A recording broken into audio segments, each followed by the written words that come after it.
Hello students, आज discuss करने वाले हैं आईआईटी जैम 2022 के लास्ट मिनट सजेशन और एग्जाम टिप्स के बारे में। सारा साल बहुत अच्छे से प्रिपरेशन लेने के बाद भी मेन प्रॉब्लम आ जाता है जब एग्जामिनेशन एकदम सामने आता है। सो वी हैव के कौन से the main issues which we have here is am I prepared, the questions which we don't know how to answer, क्या मैं प्रिपेयर्ड हूँ, या फिर आपके दिमाग में ये सवाल आ सकता है क्या न्यू टॉपिक्स के ऊपर थोड़ा बहुत ध्यान दे और फिर ओल्ड टॉपिक के ऊपर ही करे। बट व्हाट हैपेंस अगर वहाँ से कुछ आ जाए, कितना स्कोर सही रहेगा? 40 प्लस, 50 प्लस, 60 प्लस, 65 प्लस, या फिर 70 तक ही पहुँच जाए। ओके, सो या फिर आपके पास ये सवाल आता है, so how many people are giving the examinations, how many other students are there. Okay, so और लास्ट में will I be able to crack.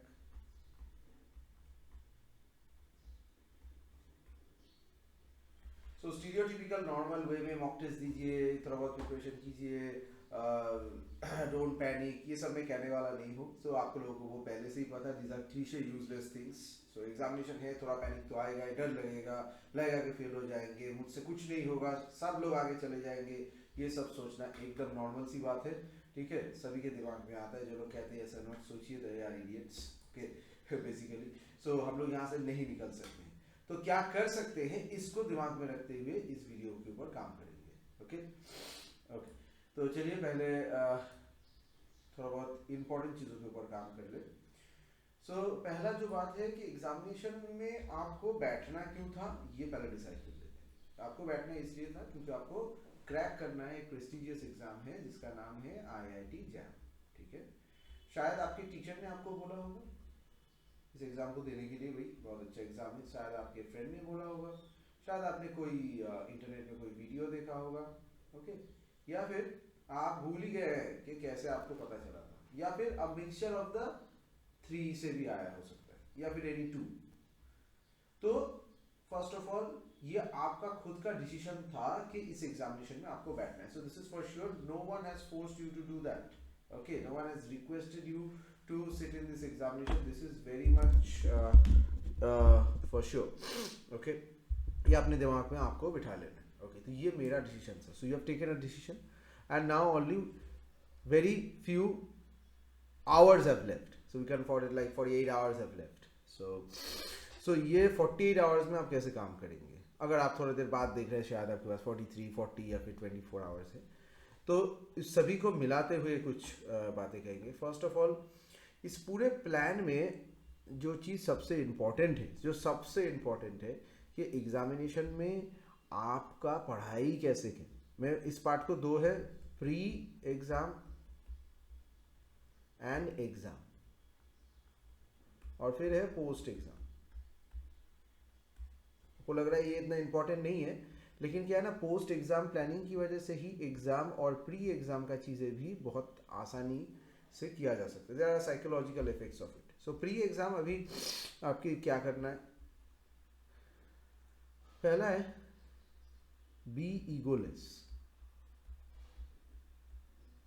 अभी ईगो क्या हो गया सर, अगर आपको कहना है, ईगो वो चीज़ है जो आपको बहुत ऊपर ले जा सकता है और बहुत नीचे भी। एग्जामिनेशन से पहले ईगो मतलब नीचे वाला पोर्शन में ही ले जाएगा, ऊपर नहीं ले जाएगा। तो क्या है ये ईगो? एग्जाम ईगो क्या होता क्या है?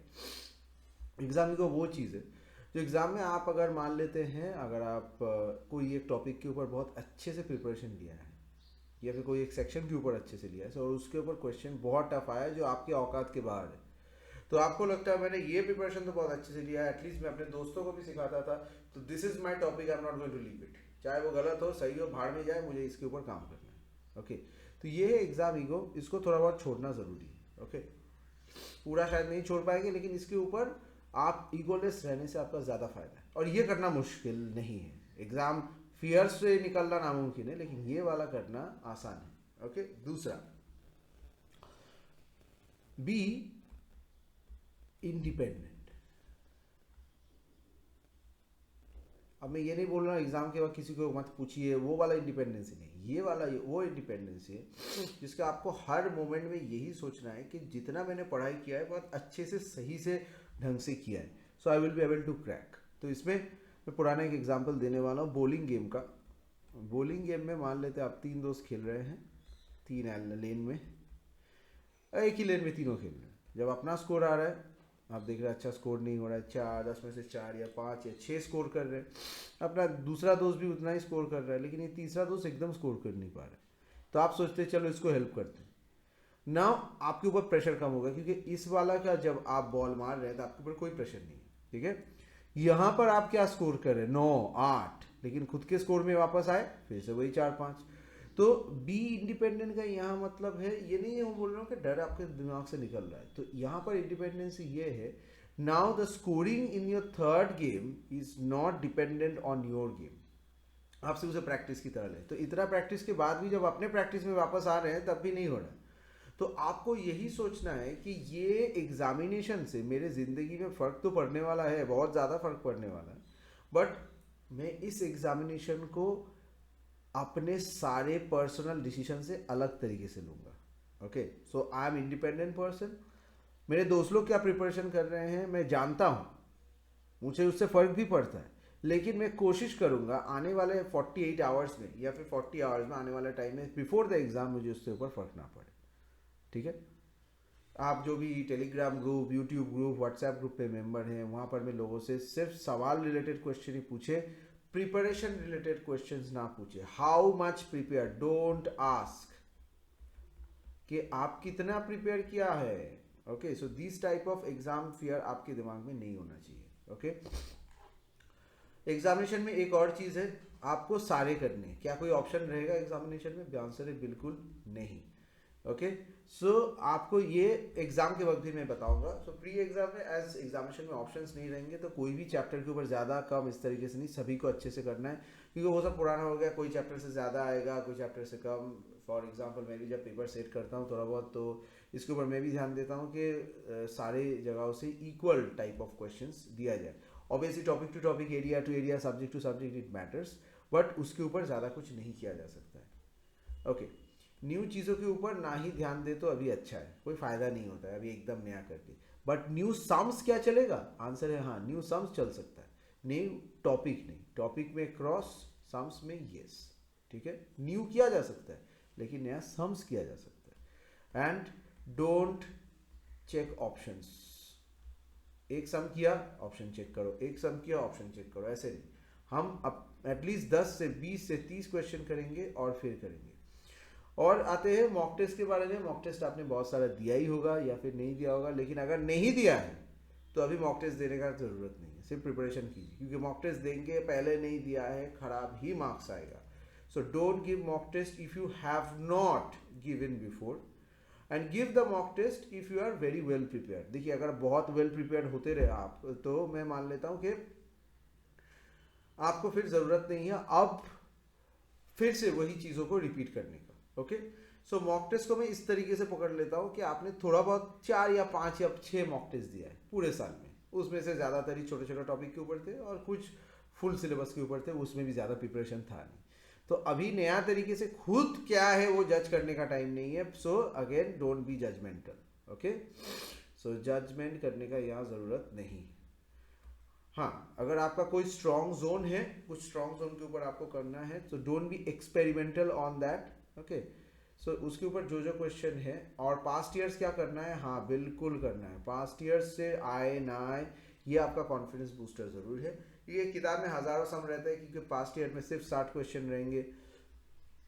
5 साल का करना कोई बड़ा बात नहीं है, 300। तो यहाँ से आप ये किए हुए सम को भी अगर फिर से करेंगे तो आपका कॉन्फिडेंस बूस्टर होगा। तो हमेशा बॉलिंग गेम वाला एग्जांपल दीजिए, आपको थर्ड लेन वाला परफॉर्मेंस देना है। So this is called the third lane performance.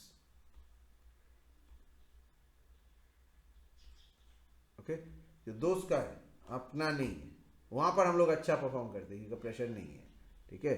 So basically we are selfish beings, और थोड़ा बहुत डरते तो है ही हम लोग हमेशा। नेक्स्ट, अब आते हैं एग्जामिनेशन हॉल में क्या करना है। ऑब्वियसली मैं वो सब नहीं बोलना, टाइम में पहुंचिए ये वो आपको पता ही है। एज इस एग्जामिनेशन में आपका कोई ऑप्शन नहीं रहने वाला है। Okay, so please don't waste your time by checking the paper. Don't check the paper, don't check the paper, please don't check it. Okay, क्या आया है थोड़ा देख लेते हैं। पहला क्वेश्चन आया नहीं आया दूसरा, दूसरा नहीं आया तीसरा, तीसरा नहीं आया चौथा, चौथा नहीं आया पांचवा, पांचवा नहीं आया छठा, इसी तरीके से आपको पहला सवाल आया मान लो 11 नंबर वाला, कोई प्रॉब्लम नहीं, ठीक है। यहाँ पर मान लीजिए 3 टाइप के क्वेश्चन रहते हैं, multiple choice, single option, multiple options और directly net types, okay, numerical answer types. तो हम लोग स्टार्ट करेंगे ऑब्वियसली मल्टीपल चॉइस से। अगर आपका न्यूमेरिकल आंसर स्ट्रांग है तो आप उसके बाद यहाँ भी डायरेक्ट जा सकते हैं और फिर यहाँ पर वापस आ सकते हैं। माई स्ट्रेटजी इज 1 2 3, ओके, क्योंकि ये मल्टीपल चॉइसेस में थोड़ा बहुत प्रॉब्लम रहता है। If you are strong also then also it is recommended 1 2 3 format में आपको जाना है। सो और अदर से first will go to first, second will go to third, third will go to second, okay. इस स्ट्रैटेजी में काम करके मैंने अभी तक बहुत सारे स्टूडेंट्स को सक्सेस दिलवाया है। So this is a very great possibility, okay. अपना रफ वर्क अपने पास, okay, don't be dependent on anything else और any historical data. Historical data क्या होता है, इस सब में मैंने जब ये डबल डेरिवेटिव किया था तब शायद ये ऐसा हुआ था, इस तरीके की चीज़ों के ऊपर बिल्कुल काम मत कीजिए। So do your own rough work. आमतौर पे कितने मार्क्स होने पर एग्जामिनेशन में क्रैक किया जा सकता है, ये सवाल आता ही है। 50 plus is a good score, लेकिन मान लीजिए मैथमेटिकल स्टैटिस्टिक्स का अलग है, फिजिक्स का अलग है, कि सब्जेक्ट वाइज अलग सा वीडियो मेरे पास है, सो वो आप देख सकते हैं। So I can say any score over 50 is a very very very good commendable score. तो आपको 100 में 100 स्कोर करना नहीं है, उतना कोई कर भी नहीं पाता है। जो रैंक हाई लेवल का भी करता है वो 71 72 तक ही पहुंचता है, इवन द रैंक 1 और रैंक 2। नेक्स्ट, एग्जामिनेशन हॉल में don't be again be independent. यहाँ पर मतलब में जो आप समझ रहे हैं वही है, okay. So at the time of this examination IIT jam में क्या होता है, तो सभी लोग एडल्ट हो, कॉलेज में पढ़ रहे हो, सो तो ऐसा नहीं होने वाला है कि आपको कोई हेल्प करने वाला है, ओके, और आपके दोस्त लोग आपके पास सीट पढ़ने वाला है, ऐसा भी कोई चांसेस नहीं है। So don't expect anything from anyone, okay. Examination hall के दिन डोंट ब्रिंग एनी नोट्स, मैं कहता, लेकिन कभी कभार ले जाके मेरा खुद का फायदा हुआ है when I was a student. So be strong and if you believe that you need the notes as a mental support, you can keep it with them. गाड़ी में जाते हुए थोड़ा देख सकते हैं इस तरीके से, लेकिन उसमें देखिए नोट्स दो तरीके का होता है। एक टीचर का बनाया हुआ नोट्स, नोट्स आर 2 टाइप्स, एक टीचर नोट्स और एक खुद का बनाया हुआ नोट्स, सेल्फ नोट्स। यहाँ पर मैं सेल्फ नोट ही सिर्फ अलाउ करूँगा, अगर आपके पास सेल्फ नोट नहीं है तब तो टीचर का नोट ही ले जाना पड़ेगा। बट टीचर जब नोट हम लोग बनाते हैं तो सबके दिमाग में रखते हुए बनाते हैं, ओके। हार्डली इट मैटर्स कि आपके लिए एग्जैक्टली एप्लीकेबल रहेगा, क्योंकि आपका प्रिपरेशन हम लोगों को नहीं पता होता। तो सेल्फ नोट ये है, अगर आप 1 to 1 किसी से ट्यूशन ले रहे हैं तो ज़रूर फिर आप वो पैटर्न भी फॉलो कर सकते हैं। एग्जामिनेशन के बाद वाले में आपको जो चीज़ के ऊपर ध्यान नहीं देना है वो है कि एग्जामिनेशन के बाद क्या करेंगे ये सब। और एक सवाल, डोंट आस्क दिस क्वेश्चन कि how many people are giving the examination. सवाल हमेशा ही 1000 से 1500 से, चाहे कोई भी सब्जेक्ट हो, 1000-1200 से ऊपर ही रहते हैं। या मैथ्स और स्टैट में मैथ्स में ज़्यादा, फिजिक्स केमिस्ट्री में ज़्यादा, 5,500 6 7 हज़ार 8 हज़ार 10 हज़ार तक भी जा सकते हैं। तो ये नंबर से, इस सवालों से आपका दिमाग में प्रेशर पड़ेगा। पोस्ट एग्जामिनेशन पीरियड में आपको क्या करना है, इसमें ऊपर एक अलग सा वीडियो बनाएगा, सिर्फ थोड़ा सा बात बता देते। पोस्ट एग्जाम में आई विल बी रिलैक्स्ड, ओके। अपने आप को 15 मिनट दीजिए और प्लान अ स्मॉल ट्रिप, ठीक है। ये ट्रिप कहाँ पर होगा, किस जगह पर होगा, कौन से दोस्तों के साथ होगा और कितना खर्चा आएगा, एक डिटेल प्लानिंग मुझे चाहिए। क्यों? क्योंकि जब भी आप अपने आप को ये रिवॉर्ड के बारे में याद दिलाएंगे, ये दोनों आसान लगने लगेगा, ओके। अरे एग्ज़ाम के बाद बढ़िया सा गोवा ट्रिप करेंगे, या फिर अगर आप बहुत रिच फैमिली से, एग्ज़ाम के बाद मैं सोच रहा हूँ थोड़ा लंदन जाऊँगा, ओके। या फिर यार अगर बहुत ही मेरे जैसे पुअर फैमिली से अगर आप बिलोंग करते हैं, जब मैं कॉलेज में इसमें ये प्रिपरेशंस लेता था, तो एग्ज़ाम के बाद में 3 दिन तक बिल्कुल 5 या 7 दिन तक नहीं पढ़ाई करूँगा, कुछ रिश्ता नहीं है। उस दिन मैं ऐसे ही घर बैठे रहूँगा, घूमूंगा फिरूँगा, लोगों से मिलूँगा, पता नहीं क्या करूँगा, बट पढ़ाई नहीं करूँगा। So even that is very relaxing, okay.